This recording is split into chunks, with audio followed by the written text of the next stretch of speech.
conversar acerca de las dudas que puedan tener sobre distintas cuestiones que no están claras para la gente muchas veces, como por ejemplo que se le denomine convención constitucional y no asamblea constituyente, cuando en rigor es lo mismo. Y algunas condiciones particulares que tiene este pacto en el itinerario que se ha planteado. Todo esto, desde luego, en contacto con la realidad social que se está viviendo. Así que ofrezco la palabra, no sé, a los colegas o al público para que quiera hacer preguntas, consultas. Por favor. Buenos días. Bueno, tal como decía Francisco, bueno, la idea acá es tratar de aterrizar un poco, ¿verdad?, esta no problemática, esta situación, este movimiento que, como lo comentábamos con el rector allá afuera, deberíamos sentirnos orgullosos de ser parte activa en esto, no solamente porque somos, ¿verdad?, los que somos estudiantes de Derecho, somos estudiantes universitarios, sino también porque estos procesos son prácticamente muy poco vistos, ¿cierto?, en la sociedad. Que se pueda, que sea la posibilidad de crear una constitución, porque tenemos que pensar que es la posibilidad todavía, y ya vamos a poder desmenuzar un poco este acuerdo, ya que va a depender necesariamente si se acepta o no el plebiscito de abril, si es que hay una constitución. Pero ya eso es significativo para nosotros, ¿verdad? Y ya es importante porque va a ser la primera vez que vamos a contar con una constitución llamada originaria. Ni siquiera desde el año 1812, ¿verdad? Pasando por todas las constituciones, la más antigua, la que duró más, la del 33, ¿verdad? Pero ninguna de ellas tiene digamos, alcance, por decirlo así, respecto a que puede salir precisamente de la ciudadanía, ¿verdad?, de la población, de la comunidad. Entonces es una gran oportunidad para nosotros discutirlo, analizarlo y ver las repercusiones que va a tener esto y fundamentalmente el acuerdo de paz social. Gracias. Bueno, como decían los profesores, la verdad es que ya se han explayado bastante, al menos en un tema propedéutico de este conversatorio, pero me gustaría profundizar o tomar dos puntos que los considero bastante importantes y que lo asesoran los profesores. El primero es justamente que esto fue tratado de un proceso, como decía el profesor Soto, no tiene, ¿no es cierto?, necesariamente un fin determinado o un fin último, sino que es un proceso que puede o no puede culminar, y va a depender justamente del nivel de conocimiento, va a depender de las capacidades que tengamos y justamente de la producción de acuerdos, de esto que efectivamente pueda transformarse en algo bastante cierto. Y por otro lado, efectivamente también estamos justamente en un proceso social, no solamente en un proceso constitucional, sino que también en un proceso social que también nos va a llevar o que pretende llevarnos a un fin determinado. Y yo creo que justamente a través de estos dos conceptos, a través del proceso social y a través del proceso constituyente institucional, digamos, es que pretendemos justamente terminar con un producto final que es una nueva constitución. Ahora, esto nos garantiza que efectivamente vamos a terminar con ese proceso, la verdad es que no, pero debemos hacer los esfuerzos justamente para lograr ese fin último. Gracias, profesor. Claro, no, a ver, lo que ocurre es que el diseño del pacto, tal como se firmó, establece una diferencia entre los candidatos efectivamente independientes o los que vayan en lista de partido, que beneficia a los que van en lista de partido por el sistema que se va a utilizar, que es el sistema electoral de la Cámara de Diputados, de la elección de la Cámara de Diputados. Entonces, hoy día uno de los aspectos que se está debatiendo en estos momentos es precisamente la posibilidad de configurar listas con independientes. Pues de otro modo, el independiente queda, los partidos monopolizarían prácticamente a todos los asambleístas. Una manera de establecer una igualdad con los independientes es establecer la posibilidad de que vayan en listas, me imagino desde luego, listas afines. Ahí, básicamente eso. Pero la Asamblea Constituyente conceptualmente implica la elección de todos los asambleístas. O sea, lo opuesto aquí sería la otra fórmula que se planteó para el plebiscito de abril, que sería una convención mixta, en que los actuales parlamentarios compondrían la mitad, 50% de la Asamblea. Eso ya escapa a lo que es tradicionalmente una Asamblea Constituyente que elige el 100% de los asambleístas. Les paso la palabra por si quiere decir algo. Bueno, yo creo que también hay que desmitificar un poco justamente este mito popular, digamos, de que va a venir el pueblo a escribir la Constitución. Y la verdad es que hay que tener un hecho súper claro, que es un hecho político bastante cierto. A ver, quienes tienen la experiencia, quienes tienen la maquinaria, quienes tienen la capacidad de ganar elecciones, son órganos que han sido creados justamente con ese propósito y eventualmente esos órganos se llaman partidos políticos. Y eso es una realidad. La verdad es que también tenemos que empezar a hacernos preguntas realmente básicas. Una campaña, ¿cuánto nos cuesta? 7, 8, 10 millones de pesos. ¿Tenemos los ciudadanos comunes y corrientes esa cantidad de dinero para ganar efectivamente una elección? O, como usted dice, tenemos que empezar a pensar también en financiar a estos ciudadanos que van a ir a representar efectivamente al pueblo y poder ganar una elección bajo esos términos. Si dijéramos esto se tratara de algún negocio, los partidos políticos tienen el know-how para ganar elecciones. Nosotros, los ciudadanos en general, no tenemos justamente ese know-how. Tienen experiencia acumulada de éxitos, de fracasos, de virtudes, digamos, inclusive de malas prácticas para poder efectivamente lograr esos cometidos.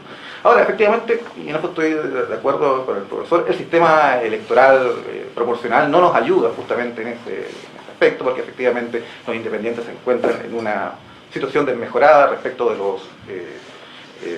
los partidos políticos. Pero creo yo, esto ya es una opinión personal, aún así, cuando pudiésemos inclusive cambiar el sistema, es muy probable que la gran representación en una asamblea constituyente, la que usted quiera, digamos, denominar bajo el sistema que usted quiera, es muy probable que sean los partidos políticos quienes la van a tener justamente porque ellos son los capacitados, no que tengan capacitados para ganar, para escribir la Constitución, sino que son los capacitados para ganar elecciones, que es una competencia bastante reñida por lo demás.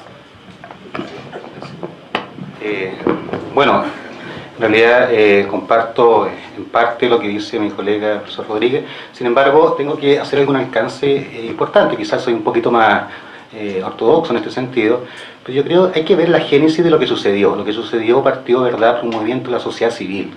Nosotros tenemos que ver que las distintas manifestaciones, que prácticamente no se ve ninguna bandera, ningún partido político. Entonces creo yo que entregarle, ¿cierto?, como casi como un cheque en blanco, entre comillas, a los partidos políticos puede recrudecer la crisis. Es una opinión muy personal. Es más, fíjense ustedes, yo creo que la convención constituyente, o llamada asamblea constituyente, ¿cierto?, este eufemismo que utiliza la clase política bastante especial, yo creo en realidad que quizás soy demasiado ortodoxo, insisto, no participar en la clase política tradicional, fíjense ustedes. En realidad porque es parte del problema. Y todos los días lo vemos, ¿cierto?, en los medios de comunicación, que constantemente y reiteradamente se están disculpando, están reconociendo los errores que están pasando, no solamente en este gobierno, ¿verdad?, que esto viene incluso antes de la dictadura. O durante la dictadura, perdón. Entonces, es un tema que es complejo analizar y hacer partícipe en forma directa a los partidos políticos. Evidentemente que como fuerza política tiene mucho que decir, o sea, nada que decir respecto a eso. También tiene mucho que decir respecto a los diputados y senadores que existen actualmente.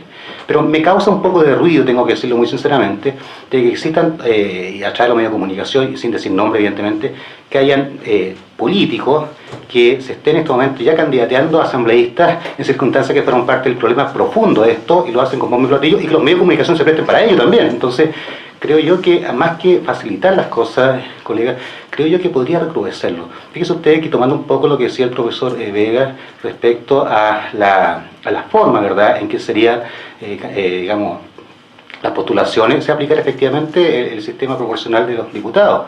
Lo que va a significar en definitiva que si un independiente quiere, ¿verdad?, participar de esto, va a tener que hacerlo a través de alguna de las listas de los partidos políticos, eso no tiene ninguna posibilidad porque la ley prohíbe, ¿verdad?, que los independientes hagan listas.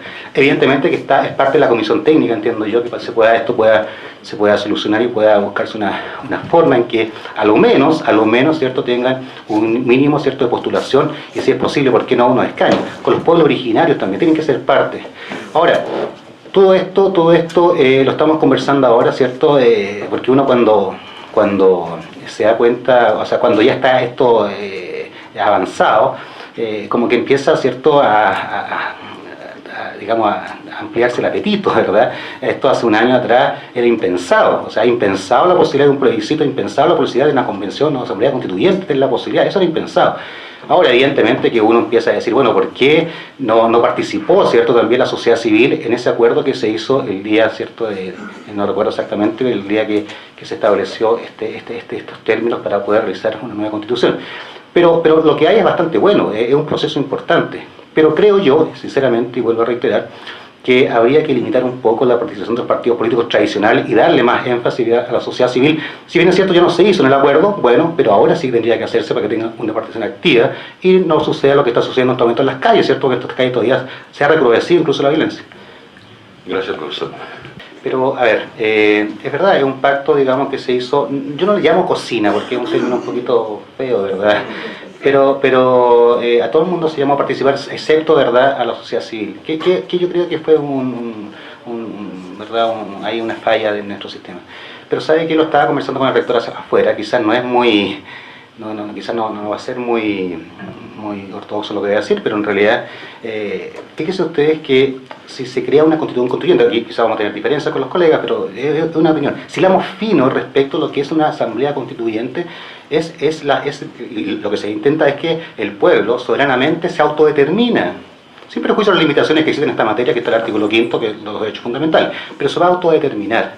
Entonces, si hablamos fino, ¿cierto?, es lo que comentamos, podríamos decir que ese rayado de cancha, que es el que usted está criticando y que quizás yo puedo, ¿cierto?, hacer alcance también, podría en principio ser letra muerta, ya que se está constituyendo, ¿cierto?, asambleístas en la soberanía popular, que podrían ellos mismos autodeterminarse y establecer las normas de cómo van a funcionar. Entonces, si hablamos fino, insisto, podríamos llegar a eso.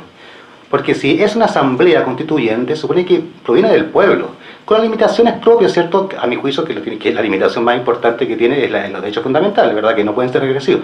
Pero evidentemente que podrían, ¿cierto?, dejar, ¿cierto?, o podrían omitir, no estoy diciendo que vaya a ser así, el rayado de cancha que hizo este acuerdo nacional y autodeterminarse de una forma distinta porque se entiende que ahí está el pueblo. Yo comparto también algún punto, pero fundamentalmente el que no comparto es el tema de saber o no saber derecho constitucional, aunque no lo crea, al menos desde el punto de vista de la experiencia, nadie de los que está acá sabe justamente de asamblea constituyente. No es un acto que se genere todos los días, como ir a tribunales, qué sé yo, tramitar un recurso de protección de ISAPRE. Nosotros estamos también justamente en esa postura, en la postura de que es una experiencia que también estamos comenzando a vivir, inclusive los profesores de derecho constitucional, porque deben quedar 4 o 5 profesores de la antigua Comisión Ortúzar vivos que tienen experiencia de un proceso de cómo escribir o redactar una constitución. El resto estamos justamente en ese mismo plano.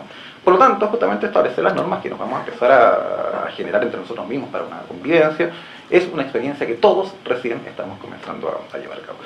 Y el segundo punto es que sí estoy de acuerdo con ustedes justamente en el tema de la participación ciudadana, y hay un punto del actual acuerdo que me preocupa, y justamente me preocupa el corto tiempo que se han impuesto justamente para darnos o para otorgar un nuevo texto constitucional, una nueva constitución. Porque justamente en atención a ello creo que de ninguna forma se va a garantizar, digamos, la participación del pueblo, la participación de las masas, las participaciones de las organizaciones sociales, justamente en esa perspectiva. Estamos hablando de que analicemos, por ejemplo, la antigua constitución, la que está, digamos, en extinción en este momento. Estamos hablando de que hubo un periodo más o menos cercano a los 4 años.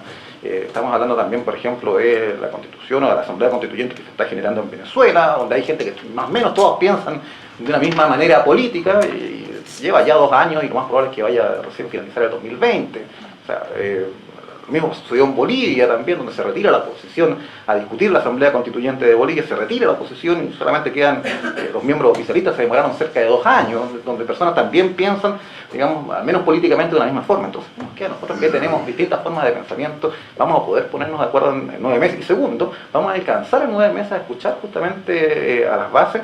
Me preocupa justamente que en el acuerdo no haya existido un proceso de diálogo justamente con las bases. Algo teníamos de experiencia con el proceso de diálogo que había iniciado la expresidenta Bachelet, aun cuando no tuvo la adhesión tal vez que todo el mundo esperaba. Se esperaba una participación de cercana al 1.000.000 de personas, la verdad que una participación de 200.000, que fue bastante bajo, al menos en un umbral de legitimidad. Pero eso me preocupa justamente el tiempo, no el tiempo en cuanto podamos redactar un texto, sino que el tiempo justamente porque esto requiere un proceso, y a veces los procesos son más lentos de los que uno espera, y justamente ese proceso lento es escuchar efectivamente a la ciudadanía.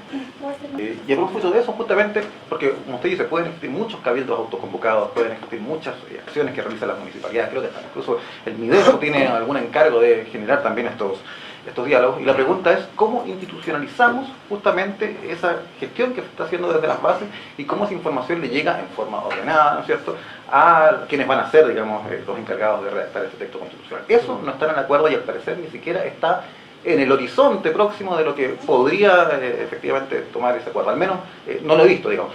Sí, esto es cierto, hay una comisión técnica y esto es una noticia en desarrollo. Tal vez en una semana más me voy a tener que morder la lengua y decir estaba equivocado. Efectivamente, al menos va a haber una especie de proceso de diálogo. Primero, A ver, el proceso del constituyente, el momento constitucional, es paralelo y simultáneo con las movilizaciones sociales. Efectivamente, la Constitución lo que hace es establecer las grandes bases para cómo un país quiere vivir, cómo la sociedad quiere vivir. ¿Ah?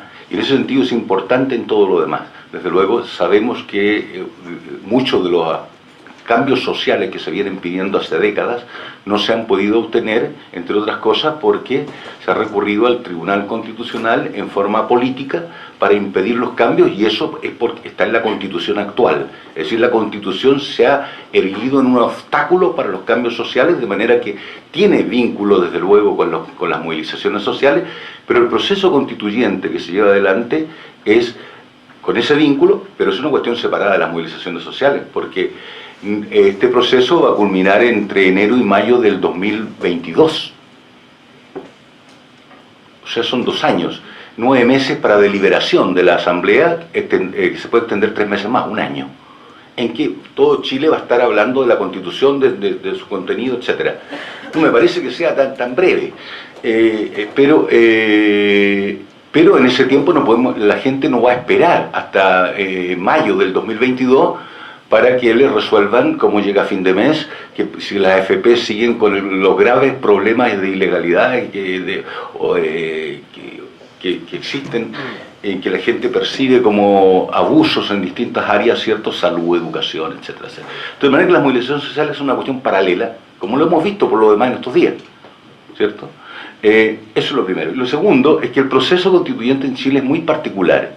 ¿Por qué? Primero porque, como lo señalaron los profesores antes, en Chile nunca ha habido una constitución con base democrática en toda la historia. ¿Ah? No ha existido nunca, ninguna. O sea, después de 200 años vamos a hacer el ejercicio a ver si logramos tener alguna con base democrática. Y segundo, porque es un proceso que, desde el punto de vista que nosotros enseñamos, el poder constituyente originario y derivativo, o poder de reforma de la Constitución, es una cosa rara. Porque el poder constituyente originario es un poder revolucionario fundacional que destruye todo el pasado, todo lo que existe, y organiza todo de nuevo. Es algo, como dice Emile Durkheim, por ejemplo, que surge de la nada y lo organiza todo, todos los poderes del Estado. ¿Ah? Pero por otro lado, el poder de reforma de la Constitución es un poder que mantiene una continuidad con la Constitución anterior. Cuestión que sabemos que en el mismo pacto se dice que la nueva Constitución orgánicamente derogaría la Constitución anterior.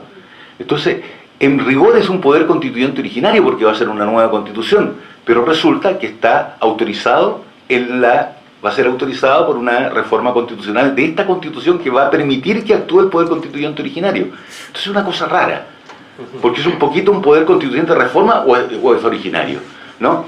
Los poderes constituyentes originarios, una vez que actúan, una vez que se establece la Convención Constituyente o la Asamblea Constituyente, una vez que se elijan sus componentes, tienen que dictar un reglamento acerca de la forma de votar y el procedimiento, lo dice el pacto.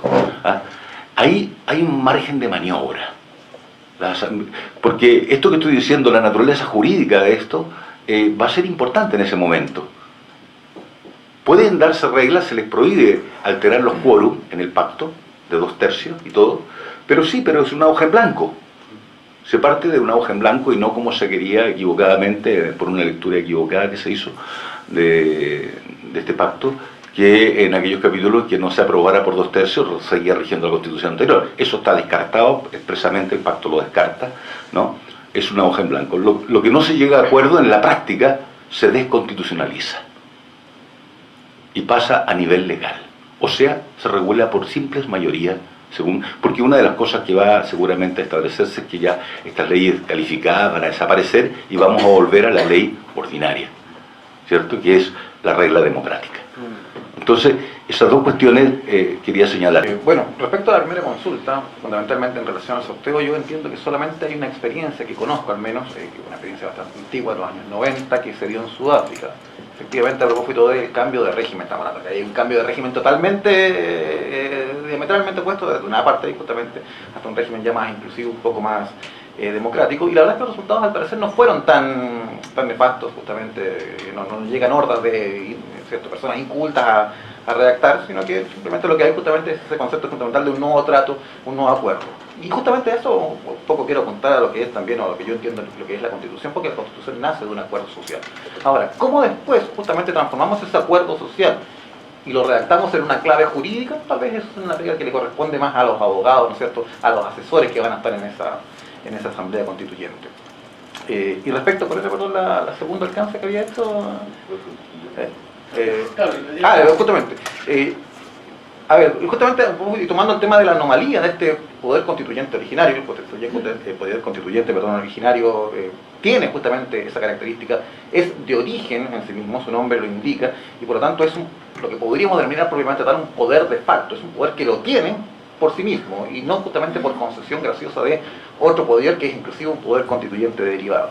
Por lo tanto, desde un punto de vista, creo yo, teórico, efectivamente podría el poder constituyente originario, ¿no es cierto?, darse sus propias normas, inclusive alterarlo. Ahora, ¿cuál es el problema? El problema es que lo encuentro bastante peligroso, y efectivamente encuentro el peligro está justamente en lo que ha pasado en los otros procesos, donde la oposición se ha retirado. Y por lo tanto, si usted quiere, digamos, de cierta forma, deslegitimar justamente ese proceso, al menos de una parte de la población, que entiendo yo que representa el 40%, esa es la receta fundamental. Ojalá se llegue a eso, digamos. Si yo fuera una persona de muy derecha y que quiero arruinar este proceso, hagamos eso. O sea, que esta asamblea, ¿no es cierto?, se autodefina con un nuevo quórum, y con eso nosotros nos retiramos porque consideramos que es antidemocrático. Creo que sería peligroso en ese sentido, digamos. En realidad el sorteo es atractivo, ¿cierto? Es como realmente uno piensa que es la manifestación democrática más clara en relación a un sorteo, ni hablar, ¿cierto?, con el sistema educacional de admisión ahora, que es a través de sorteo. Pero la verdad las cosas, a pesar que yo soy muy democrático, me gusta, ¿verdad?, que la gente participe activamente. De hecho, me gusta mucho el sistema suizo, ¿cierto? Muchos me han tirado, ¿cierto?, la mayoría por la cabeza cuando ha dicho eso, pero me gusta porque participa activamente la gente, aunque hayan 10 elecciones, ¿cierto?, presidenciales, o sea, elecciones en el año. Bueno, pero el tema de sorteo, así como el sistema de jurado en materia procesal penal, para nuestra sociedad todavía creo que no es posible. No es posible en realidad porque, así como el sistema de jurado, como digo, no estamos preparados todavía, ¿cierto?, para poder actuar sin ciertos rasgos de prejuicios, sin ser influido, ¿verdad? No digo que esto no suceda en los sistemas que efectivamente está, pero creo que nosotros no estamos todavía, ¿cierto?, para poder aparecer en un sistema de jurado, un proceso penal, porque no tenemos las condiciones todavía culturales para ello. Y esto, ¿cierto?, lo traslado también al sistema de sorteo. Fíjense que un sistema de sorteo claro, usted dice, podría ser cualquier persona. Esta persona, de acuerdo a nuestra tradición, podría ser claramente, ¿cierto?, influenciable a través de los grupos, ¿cierto?, privilegiados, ¿cierto?, de los grupos de facto que existen, sería influenciado tanto económicamente como políticamente. Creo yo, sinceramente, que el sorteo, a pesar de que en teoría parece como la forma más democrática, ¿verdad?, de poder nombrar a los asambleístas, creo yo que lamentablemente en nuestro sistema cultural, y es un sistema, ¿cierto?, y es un término cultural que yo siempre saco a relucir cuando hablo de la Constitución, ¿cierto?, poner la cultura de la Constitución, creo que todavía no estamos en condiciones de ello. Bueno, el sorteo es originariamente la forma democrática de escoger las autoridades, pero en Atenas, hace 2500 años. Y las elecciones es un mecanismo aristocrático, no democrático, pero que del siglo XVIII se transformó en el mecanismo democrático de las llamadas actuales democracias representativas. Hoy día no podemos tener democracias directas, pero la democracia indirecta o representativa actual, que está en crisis en todo el mundo, no solo en Chile, puede, a mi juicio, ser corregida por mecanismos de democracia semidirecta o directa. Como lo que ha sido alumno mío ya lo saben, que es una de mis caballitos de batalla, ¿no es cierto?, la iniciativa de popular de ley, el recall o revocación anticipada del mandato representativo, es decir, que permitan restaurar el control que el electorado tiene sobre la clase política. Si no existe ese control, como decía Rousseau, no elegimos representante, elegimos jefe. En cuanto a lo del poder constituyente originario y derivado, una vez constituido una convención constituyente, una sola cosa agregaría a lo que ya señalaron los profesores, es que el poder representativo que tiene una convención constituyente, una asamblea constituyente, es tremendo, es muy grande. Pero eso es otro escenario, una vez ya que está elegida, estamos hablando después de octubre. Bueno, la idea justamente para eso es la convención constituyente o la convención mixta, ¿cierto? Para poder incorporar temas o modificar otros que están actualmente en vigor. Pero fíjese que, tomando un poco su palabra, me hace ruido también una situación que incluso lo decía un senador, ex senador de la República, que hay cambios que se pueden hacer ahora, mientras tanto. Hay cambios que se pueden hacer ahora, es verdad, que los quórums son, como decía acá el profesor, es tramposa la Constitución, ¿verdad? Tiene cierta amarra, 2/3, 3/5, 4/6 en el caso de la ley orgánica, evidentemente que lo hace difícil, pero si constantemente estamos viendo por los medios de comunicación que existe la voluntad transversal de solucionar las cosas, de modificar ciertas normas, ¿verdad?, que respondan en abuso, ¿verdad?, respecto al tema social. Bueno, entonces, ¿por qué, cierto, no confluyen así como se confluyeron para hacer este acuerdo social? Mientras tanto, ¿verdad?, mientras se realiza el sistema constituyente, bueno, que entonces hagamos las reformas pertinentes en materia social. Fíjese usted que esto es importante porque siempre la gente común y corriente, ¿verdad? Cuando hablo común y corriente, no es la gente, digamos, que está en la universidad, que tiene una preparación mediana, se toma el discurso muy fácil de que la gente lo que quiere es soluciones rápidas y no hay que cambiar la Constitución. Lo que pasa, como dijo el profesor Vega, lamentablemente muchas de las iniciativas que han querido, digamos, justamente evitar esta profundización de desigualdad han sido de una u otra forma detenida a través del Tribunal Constitucional. Los alumnos que han sido míos, tanto por derecho procesal como en recursos constitucionales, saben perfectamente mi postura bastante extrema respecto a la existencia de un Tribunal Constitucional. Yo encuentro que no debería existir un Tribunal Constitucional como guardián de la Constitución, o a lo más limitarlo en forma muy restrictiva respecto a un control de carácter represivo, solamente la inaplicabilidad, hasta ahí. Pero bueno, ese es un tema que podríamos profundizar. Entonces, junto con el Tribunal Constitucional, con estas amplias facultades que se lo otorgó en 2005, si el Tribunal Constitucional no es nuevo en el año 1970, y en 2005 se lo otorgaron facultades mucho más amplias. Entonces, cuando se expresa, se dice que en realidad lo que la gente quiere es mejores salarios, mejores pensiones, mejor salud, ¿verdad?, mejor sistema previsional, no un cambio constitucional, es una falacia tremenda, porque el decreto 3500, ¿cierto?, que el de la AFP, nos lleva irremediablemente al artículo 19, numeral 18, que habla justamente que para poder modificar cualquier materia en seguridad social se requiere una ley de quórum calificado. Y la voluntad no existe, la voluntad. Y eso es lo que me preocupa, fíjese. Porque si el discurso político ha sido que efectivamente hay voluntad de arreglar las cosas, arreglémoslo ahora con la reforma, con los 2/3 y los 3/5. ¿Se fija? Eso es lo que me preocupa y por eso, en cierta forma, yo comparto con usted lo que manifiesta. Justamente me llamó la atención lo que señaló, y creo que también es un elemento clave de la crisis que estamos viviendo, justamente el término del concepto de desconfianza. Creo que el concepto de desconfianza es justamente lo que se vive y ha sido uno de los elementos clave que hemos tenido para que se produzca efectivamente esta crisis social, y esta crisis social no pare. O sea, la desconfianza sigue, se mantiene, esto es evidente por lo que se relata acá en la sala, por lo que uno puede ver a propósito de los medios de comunicación. Y no solamente, como digo, es una desconfianza desde el populus hacia los sectores poderosos, sino que también desde los sectores poderosos hacia lo que podríamos denominar el populus. Vemos ayer o anteayer una manifestación en un mall del sector alto de la capital, ¿no es cierto? Vayan hasta acá, roto, como los rotos me están invadiendo justamente mi sector. Justamente la generación de desconfianza, o sea, la instalación de la desconfianza es lo que produce las rupturas de los contratos.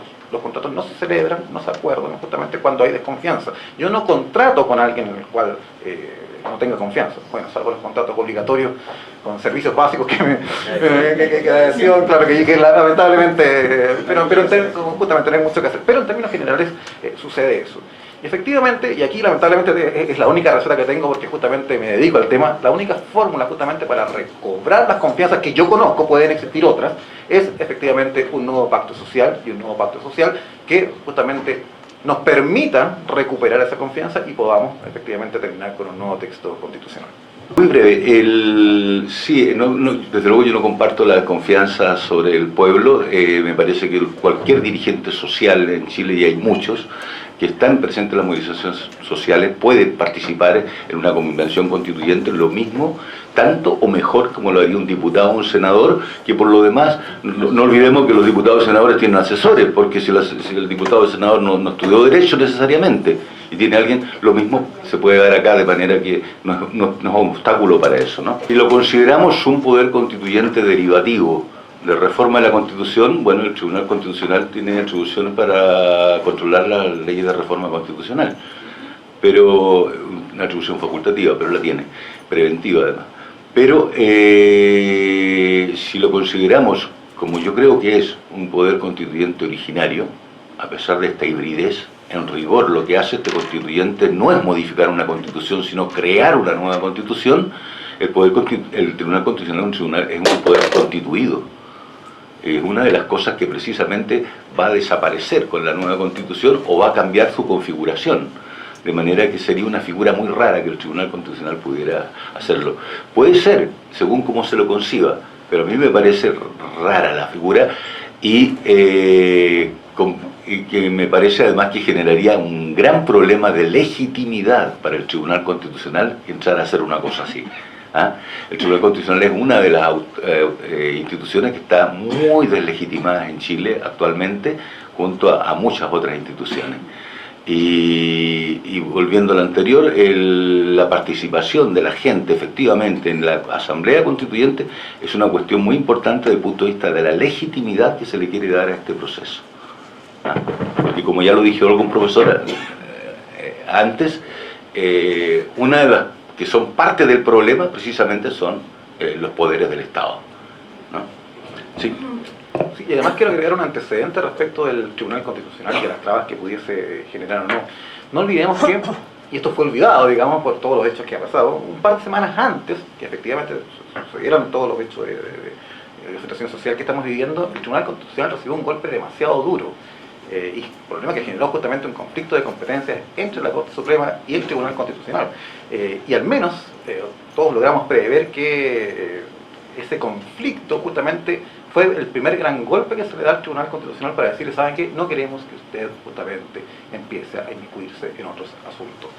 Y yo creo que ese golpe, efectivamente, en el momento que se retome, va a ser un golpe que lo acusó el Tribunal Constitucional. Y por eso yo creo que estaba en una etapa bastante más pasiva que activa en este minuto, ¿no? Con lo que han dicho respecto al Tribunal Constitucional, usted sabe que mi postura es bastante más dura en este sentido. Yo creo que no debiese existir un Tribunal Constitucional. Voy un poco con la postura de Carl Smith, ¿cierto?, antes de Kelsen, respecto al guardián de la Constitución, pero en el caso que exista, se tienen que limitar sus atribuciones claramente, y si es posible, ¿cierto?, que solamente sea un control de carácter represivo, insisto, solamente para el caso de inaplicabilidad por inconstitucionalidad. Porque la otra, ¿cierto?, facultad que tiene el Tribunal Constitucional, que está establecida en el 93 número 7 de la Constitución Política, es actuar prácticamente como tercera cámara, actúa como un colegislador negativo, de una u otra forma, ¿cierto?, vulnerando la soberanía representativa en las cámaras, ¿cierto?, de diputados y senadores. Entonces creo yo, ¿cierto?, por muy loable, ¿cierto?, y muy justificable que sea a veces extraer una norma de ordenamiento jurídico, creo yo que no se vulneran las competencias, ¿cierto?, soberanas, ¿cierto?, de la nación, cuando un Tribunal Constitucional, el cual, dicho sea de paso, ¿verdad?, lo he mencionado varias veces, no podemos situarlo en ninguno de los tres poderes del Estado, ¿verdad? Por lo tanto, es lo que yo manifesté en un texto, en una oportunidad, entonces tenemos que estar sobre los otros poderes del Estado, ¿cierto?, actuando como colegislador. Entonces, en ese sentido yo creo que esta es una gran oportunidad, para incorporar ciertas materias que no están incorporadas a la Constitución, sacar otras, ¿cierto?, que no es necesario que estén, recordemos que no es necesario que sea una Constitución tan extensa, nuestra Constitución es una más extensa, ¿verdad? Es extensa, ¿cierto?, pero no es necesario. Las constituciones tienen que tener los principales, ¿cierto?, directrices cómo va a funcionar, ¿cierto?, nuestra sociedad, nuestro Estado de Derecho, pero no necesariamente tiene que contemplar todas aquellas, y menos, ¿cierto?, establecer quórum que son prácticamente o actúan como trampas, ¿cierto?, para poder no hacer ningún tipo de modificación y convirtiendo la Constitución prácticamente en pétrea. Efectivamente, lo que usted planteaba era que si el Tribunal Constitucional podía intervenir controlando una ley de reforma constitucional, pues ese es uno de los puntos precisamente que la gente hoy día está en contra, digamos, y que socavan la legitimidad del Tribunal Constitucional, que pueda controlar eso. Está tan deslegitimado el Tribunal Constitucional que un político, una mujer en este caso, a propósito del 50% que subió la postura del Presidente de la República, cuestión que en la Constitución no puede hacerse porque eso le corresponde solo al Presidente de la República, no le ley de presupuesto, lo hizo y se le dijo, bueno, puede ir al tribunal a ver si se atreve a enviarlo al Tribunal Constitucional. O sea, ese es el nivel de legitimidad del Tribunal Constitucional hoy día. A ver si se atreve a enviarlo al Tribunal Constitucional, en este contexto actual hoy día. Ese es el tema, ¿no? Respecto a la legitimidad o no del presidente y de muchas autoridades, no nos sorprenda mucho. En realidad, usted tiene que pensar de que solamente votó el 27% del padrón electoral. y de ese 27% sacó el 54%, entiendo yo, ¿cierto?, el presidente Piñera, y así otras autoridades también. Entonces, no debiera a nosotros sorprender lo que está pasando ahora, porque justamente esa gente que nos fue a votar, gran parte de la gente que se está manifestando. Entonces, es un tema que si bien es cierto, a algunos aparece como que les sorprende bastante. Yo realmente no me sorprendió en lo absoluto. Esto se veía venir de una u otra forma. Fíjese que lo conversaba con un colega hace unos par de días y me dijo algo fuerte que nadie quiere reconocer, a decir, manifestaciones numerosas han habido bastante estos últimos años, bastante. Lo que sucede es que esto se radicalizó solamente por la violencia. Entonces lo que estamos diciendo en definitiva es que sin la violencia no hay cambios. Y esto no es nuevo, esto ha venido siempre. Cada vez que nosotros queremos transformar la Constitución, de una u otra forma hay movimientos, ¿cierto?, fuertes en este sentido, hay pérdida humana, hay una desintegración un poco del Estado. Es lo que pasó en la Constitución del 25 también. En la Constitución del 25 no estoy hablando de la Revolución del 91 precisamente, estoy hablando de lo que pasó con Arturo Alessandri, ¿verdad? Entonces, con el famoso Río Sable, cuando estaban, ustedes deben acordarse, cuando estaban ¿cierto?, justamente hablando de la dieta parlamentaria, que en ese tiempo no se pagaban, ¿cierto?, no eran remunerados los diputados y senadores, y ahí sucedió un tema que tuvo que renunciar. Entonces, siempre han habido procesos violentos cuando se pretende cambiar la Constitución.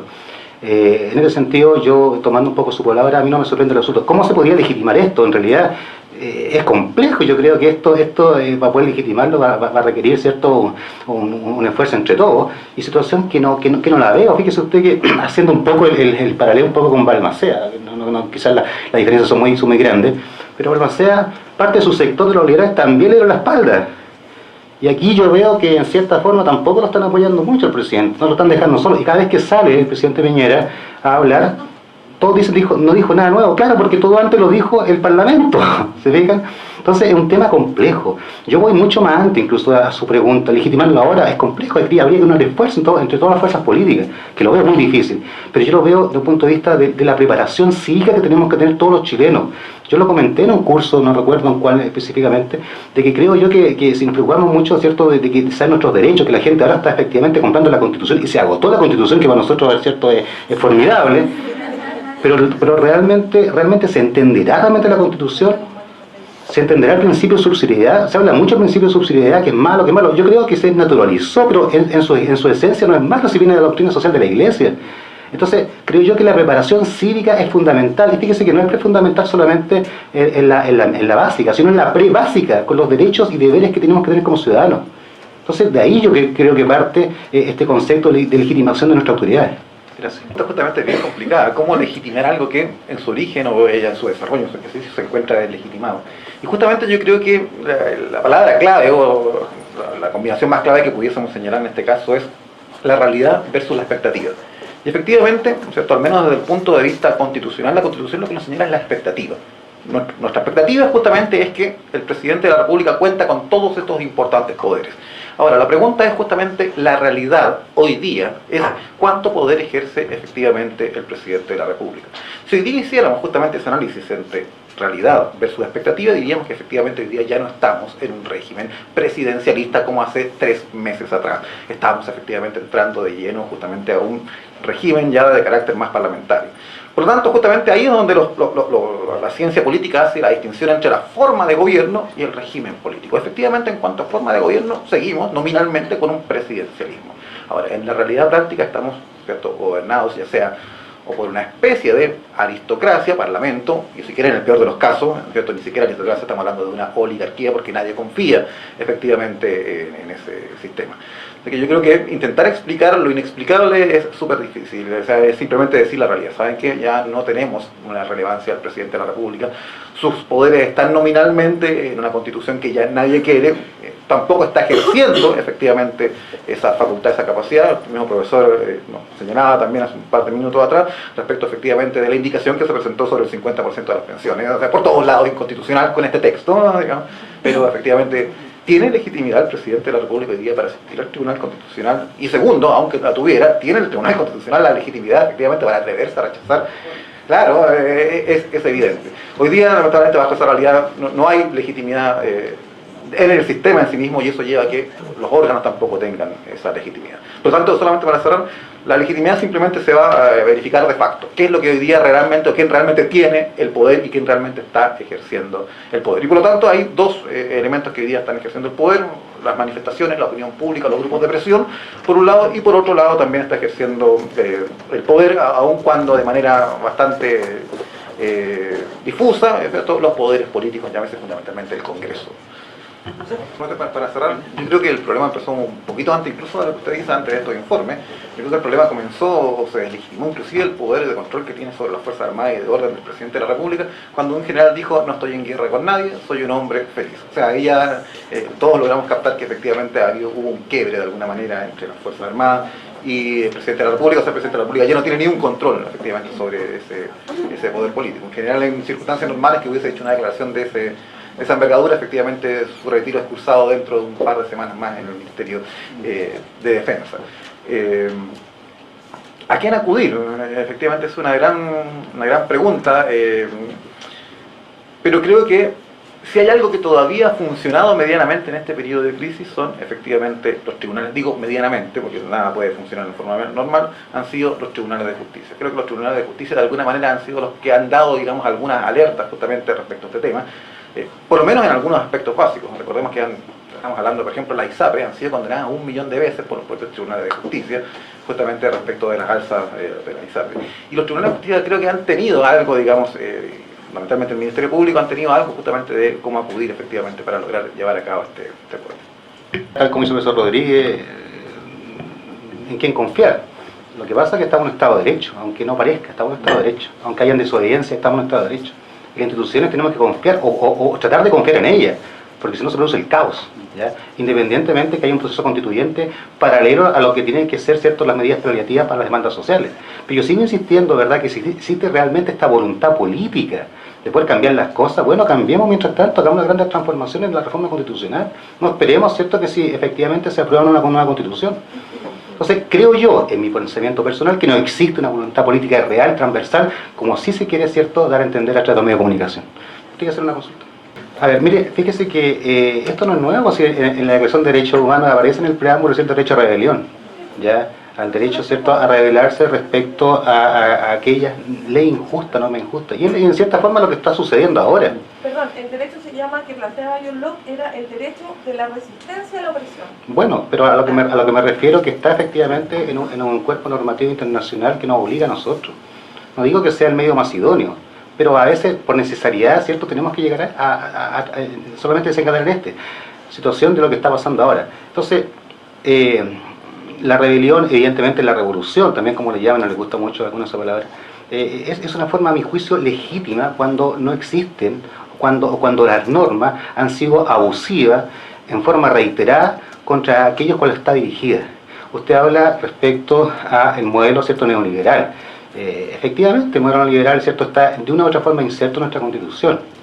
Ahora, para que pueda cambiar eso, evidentemente que tiene que existir ahora, actualmente, para que cambiar ahora tiene que ser de forma clara, ¿cierto?, y voluntad política, y yo creo que no hay, y vuelvo a reiterar en eso. Ahora, para que eso cambie y no se incorpore, o se incorpore un sistema, ¿cierto?, una constitución desde el punto de vista solidario y subsidiario, que es lo que yo pretendo, ¿verdad? Bueno, eso tendría que ser objeto de los asambleístas constituyentes. Fíjese y aquí yo quiero hacer un alcance importante. Se habla mucho, ¿cierto?, de que esto se va a volver a hacer entre cuatro paredes, que van a ser siempre los mismos políticos de siempre. Cada asambleísta constituyente, o cada postulante constituyente, asambleísta constituyente, va a tener un programa de trabajo.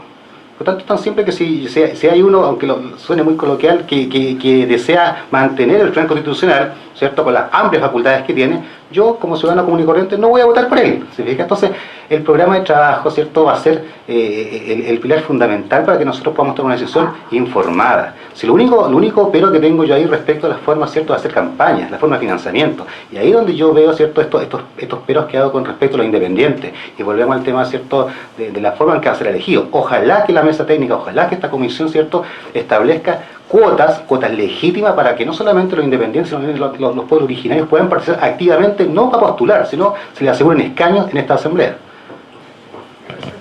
Efectivamente, Locke trata este tema, es un tema clásico en la filosofía política. La palabra rebelión se compone de dos: rebellum, volver a la guerra. Cuando un pueblo se rebela es porque el soberano, el monarca en el caso de Locke, le ha declarado la guerra a ese pueblo, y ese pueblo vuelve entonces al estado de guerra, al estado de naturaleza, ¿cierto? Recupera su soberanía, su poder originario, digámoslo. ¿Ah?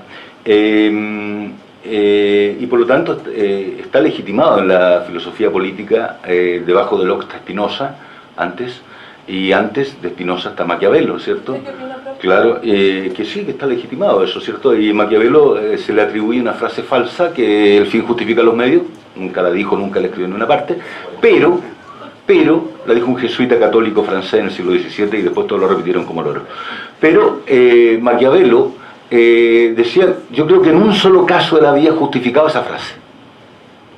Y es el caso en cuando a un hombre o una mujer le toca vivir en una sociedad corrupta, envilecida, abusadora. Porque ahí el mal mayor es ese. Y cualquier otro mal, incluso el empleo de la violencia, es un mal menor. En ese caso yo creo que Maquiavelo habría firmado esa frase. En ningún otro caso creo que la habría firmado, porque otras cosas tenía el principio de economía de la violencia que ha destacado Sheldon Walling, por ejemplo.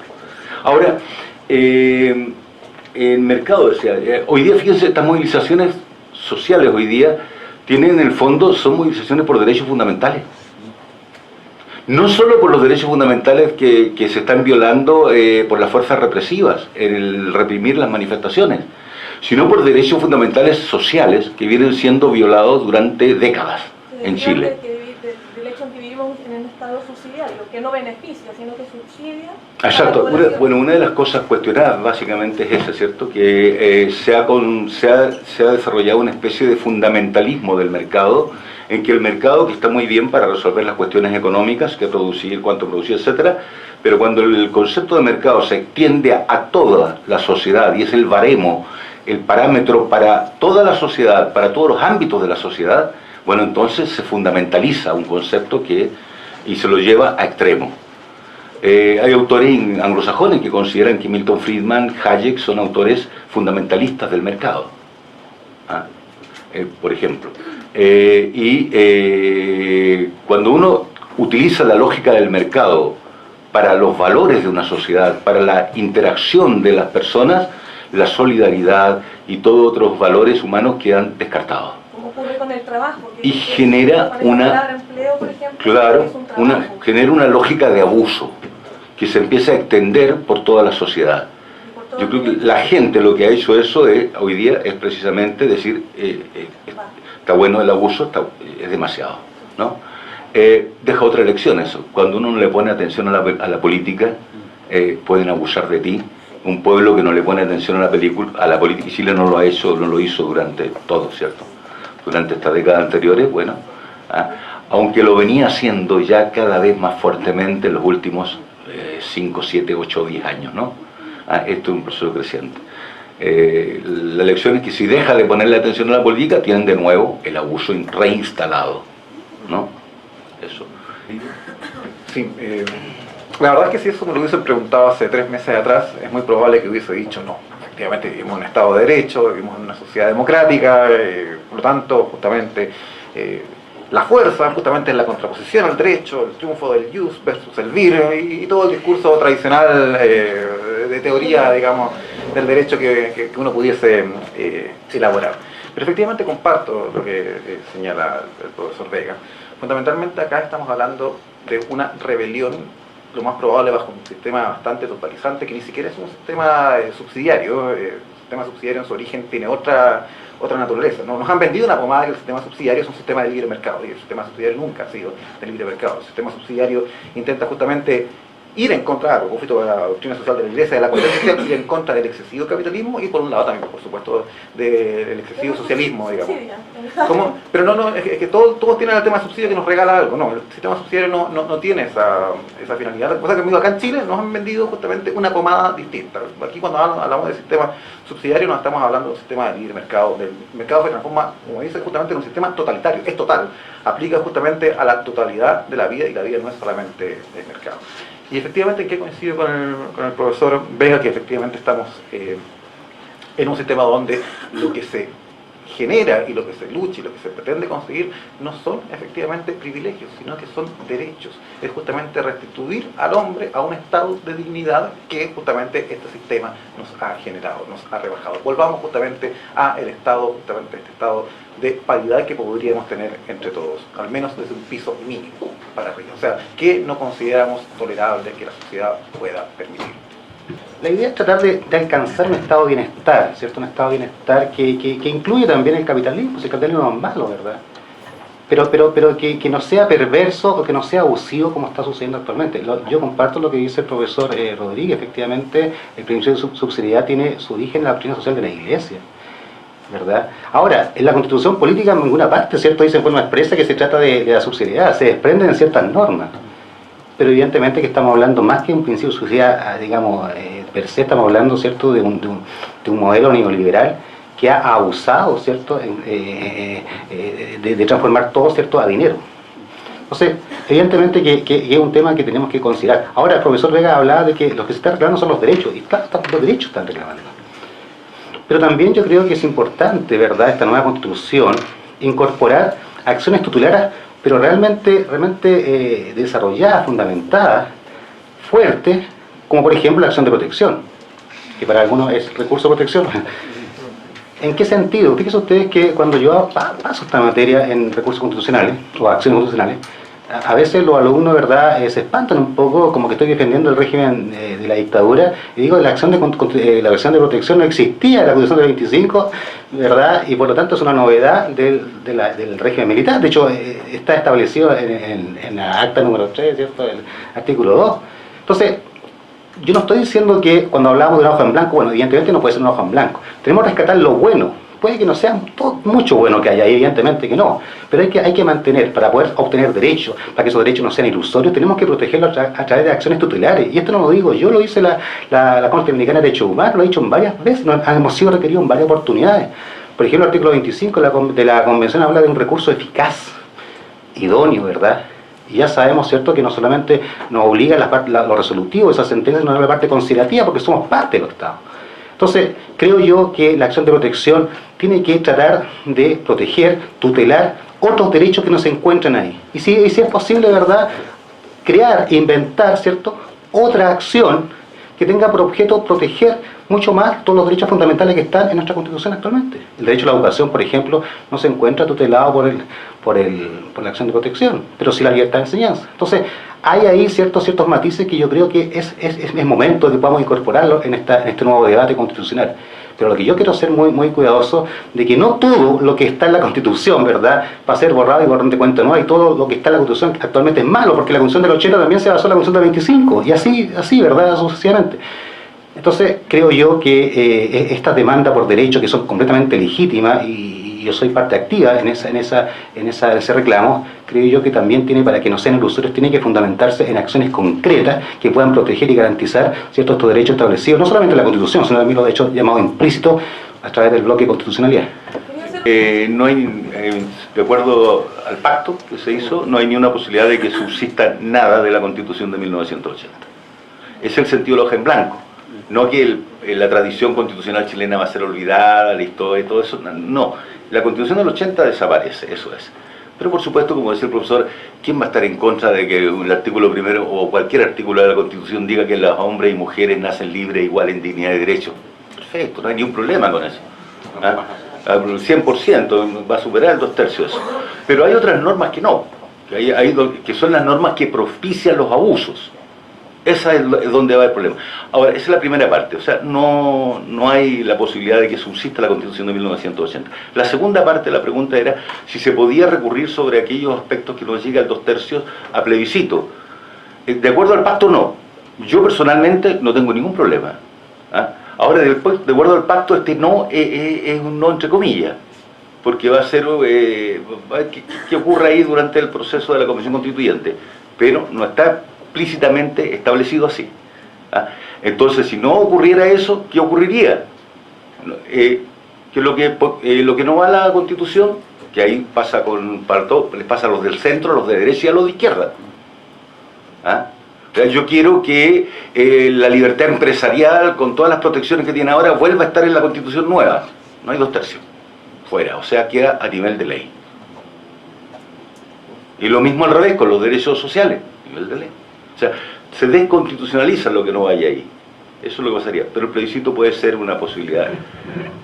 Bueno, yo creo que el profesor ha respondido bastante clara la pregunta. Yo simplemente voy a hacer una apreciación que es un miedo que tengo, una desconfianza justamente de la que estamos hablando en este presente. Y efectivamente, ¿cierto?, todo se desconstitucionaliza. Eso no significa necesariamente que, ¿no es cierto?, si no llegamos a acuerdo en materia constitucional, las instituciones de ese aspecto no sigan funcionando, porque efectivamente van a quedar, ¿cierto?, a nivel de ley. Por ejemplo, llegamos a un acuerdo de, ¿no es cierto?, eliminar el sistema de AFP de la Constitución, ¿no es cierto?, pero tenemos, ¿no es cierto?, hoy día un sistema, ¿no es cierto?, de AFP que está funcionando, y lo más probable es que vamos a tener que empezar a realizar reformas, ¿no es cierto?, a nivel legislativo para ir cambiando esos sistemas. O sea, es muy probable que efectivamente lo que dice el profesor, ¿no es cierto?, vamos a eliminar del texto constitucional, pero podemos tener una legislación bastante profusa que va a seguir regulando esa materia, y es muy probable que nos demoremos un par de años más en actualizar efectivamente las leyes orgánicas o leyes que regulan esa materia. Por lo tanto, va a haber un periodo de transición donde lo más probable es que todavía se mantengan dichas instituciones y que, por lo tanto, se van a requerir acuerdos políticos para ir adaptando el sistema. Hay una discusión bastante interesante que se ha dado sobre todo en el derecho respecto a si es posible la justiciabilidad de las políticas públicas. O sea, justamente que el Poder Judicial justamente pueda entrometerse en una política pública del Estado. Fundamentalmente puede ordenarle, por ejemplo, el Poder Judicial al Presidente de la República, otorgue la debida protección, actúe de esa forma, ¿no es cierto?, ejerza esta estrategia, ¿no es cierto?, para enfrentar efectivamente las manifestaciones. Y la verdad es que efectivamente todo esto ha cambiado. Lo más probable es que si esto lo hubiésemos conversado hace 3 meses, la gran voces hubiesen dicho no, ¿cómo es posible? Justamente aquí hay separación de poderes y cada uno de los poderes debiese actuar, ¿no es cierto?, de manera distinta. Hoy día tengo la duda, justamente, no sé qué podría llegar a suceder si efectivamente alguien intenta, justamente, ya sea a través de un recurso de protección, de propósito del gran activismo judicial que hemos visto, sobre todo antes de la crisis. Tal vez podríamos tener alguna novedad, digamos, en esa materia. El profesor Soto ahí nos podría contar mucho más, digamos, sobre ese activismo, pero creo que por ahí podríamos intentar algo, digamos, sobre todo que obligue justamente a una actuación determinada, siendo que es una facultad exclusiva del Presidente de la República. Pues actualmente están trabajando, ¿cierto?, de una manera increíble, y yo creo, como decía el profesor Vega, que ha sido el poder del Estado que, si no es cierto, no se encuentra con una máxima legitimación, por lo menos es menos deslegitimado que los otros poderes. Fíjese que respecto a las acciones de protección que están presentando, las acciones de amparo, han tenido una carga de trabajo bastante importante los tribunales, lo que a mí me hace ruido un poco con este proyecto, ¿cierto?, lo cual quiere afectar la dieta también de los ministros de la Corte Suprema. Recordemos que, claro, en lo particular yo no estoy de acuerdo con que se les rebaje la dieta a los ministros de la Corte Suprema, por una razón muy simple. Primero, porque son funcionarios de carrera, porque para ser ministro de la Corte Suprema no solamente se exige digamos, ser abogado y cumplir ciertas condiciones para llegar a ser nombrado, sino además que el trabajo que tienen los ministros y los jueces en general, en realidad, es mucho más arduo, a mi juicio, de lo que tiene un legislador. Nosotros vemos, ¿cierto?, las comisiones, y lo vimos hace poco, ¿cierto?, como las comisiones a veces por falta de quórum no se pueden constituir. Un tribunal no puede hacer eso, ¿verdad? No puede, y si llega a suceder eso, ¿cierto?, sería por las causales establecidas en la ley, pero sigue funcionando el tribunal, no así el poder legislativo. Para poder ser legislador, ¿cierto?, y no quiero, ¿cierto?, acá caer, ¿cierto?, en dogma respecto a que tienen que ser preparados académicamente, pero para un legislador no se requiere una preparación tan académica y tan así que, como lo decía el profesor Vega hace un rato, cuentan con bastantes asesores cuyas asignaciones también están siendo cuestionadas, pero no es el caso, ¿cierto?, de un juez. Entonces, fíjese que, volviendo a la pregunta inicial suya respecto a qué se puede hacer, yo creo que hay que tratar, ¿cierto?, de seguir accionando a través de amparo, a través, ¿cierto?, de las acciones proteccionales cuando correspondan, pero yo sinceramente veo que los tribunales no dan abasto. No dan abasto porque creo yo, y no porque me esté poniendo la camiseta, porque estoy más cerca, ¿cierto?, de ese poder del Estado. Yo creo que están ya prácticamente exhaustos los tribunales de tantas presentaciones que se hacen. Fíjense la cantidad de querellas que se han presentado en los tribunales de garantía precisamente por las violaciones de derechos humanos. Entonces, aún así creo que el único mecanismo que existe, o sea, no hay otro mecanismo, no podemos pensar, ¿cierto?, de una acción distinta o de la acción constitucional que se está haciendo, ¿cierto?, en el Congreso respecto al Presidente de la República. Yo de verdad, y en esto lo manifesté en otra ocasión, Yo creo que, fíjese que esta responsabilidad, que creo yo que va mucho más allá de la responsabilidad funcionaria, yo creo que una responsabilidad política va a trascender nuestro ordenamiento jurídico interno y va a llegar a instancias internacionales. Estoy completamente convencido y se los trato de mencionar ahora, ¿cierto? Para que lo anoten ahí, cuando el profesor Soto dijo que esto va a llegar a instancias internacionales, donde no solamente aquellos, ¿cierto?, que a través de frases desafortunadas, ¿cierto?, que parece que este año fueron el año de las frases desafortunadas y el año, ¿cierto?, de las justificaciones, porque cada vez que se justifica se agrava la falta. Yo creo que esto va a llegar a instancias internacionales y es la única forma, ¿cierto?, de que esto no siga sucediendo, es mi opinión.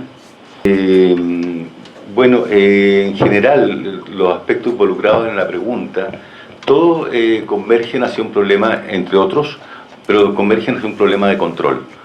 Si ha habido tantos abusos en Chile durante tantas décadas, es porque los controles, después del regreso a esta transición democrática que todavía está pendiente, ahora está más evidente que nunca se ha cerrado esta transición, es porque no ha habido controles, no se han restablecido los controles necesarios para una democracia.